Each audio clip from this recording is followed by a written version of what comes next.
Hello everyone, I'm Ben. I'm Judy's middle grandson, and that little man right here who's going to be making a little bit of noise during this video is Jack, Judy's great grandson.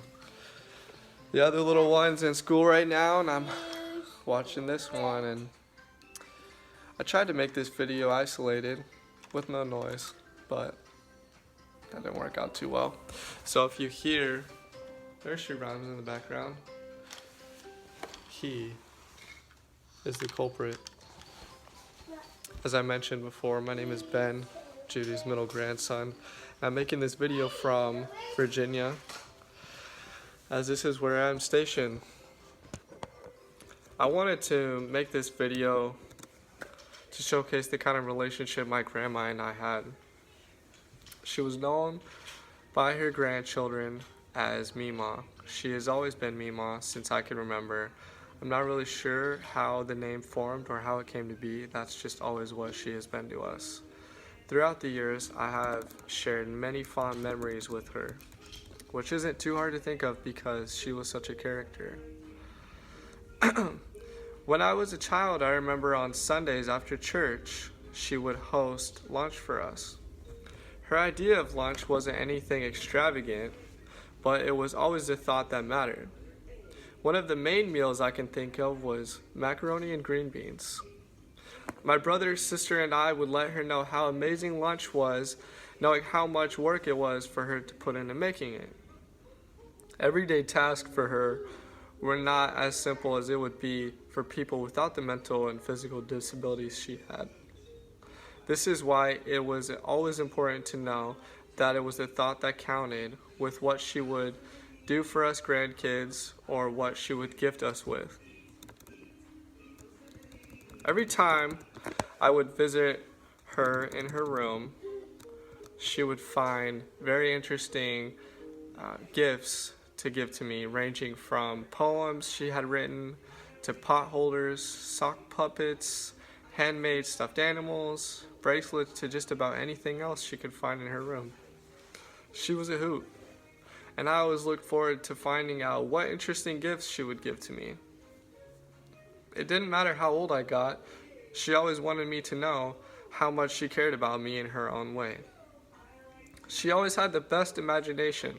She wanted to be everything from a teacher to a CNA, a nurse, physical therapist, missionary, every profession that could be thought of. She has told me that she wanted to be that.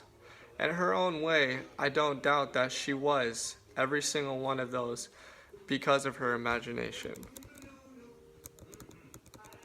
Along with her great imagination, she was a passionate person. Her main passions in life was for her family and God.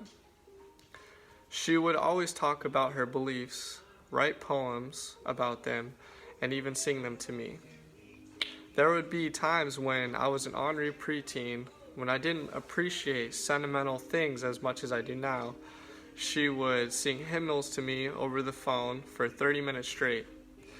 Sometimes I would put myself on mute and just sit there until she felt like she had serenaded me enough. At the end of every song, I would unmute myself and tell her how great her songs were. She always loved to talk to me and always wanted me to know how proud she was of me. When I would answer the phone, she would be so ecstatic and say my name with such enthusiasm. Memaw always had a way of looking at the best in situations. She was filled with a lot of joy and was an inspiration to many different people because despite her disabilities and her medical adversities, she had a positive outlook. This is the kind of inspiration that will live on through her grandchildren and even her great-grandchildren.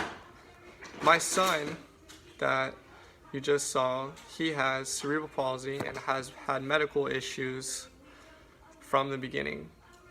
He is 2 now, and as he grows older, I will be able to tell him stories of Memaw and how she made the best of her position in life despite those adversities. Even up to the last few weeks, she was always so optimistic.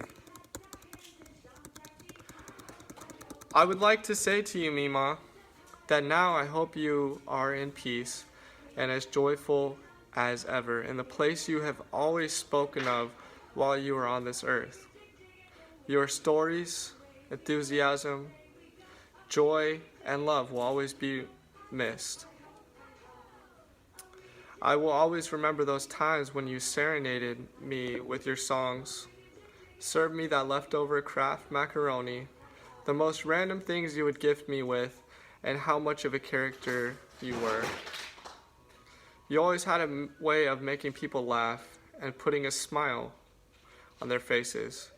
I love you, and I want you to know that you will still be able to put a smile on my face through these memories.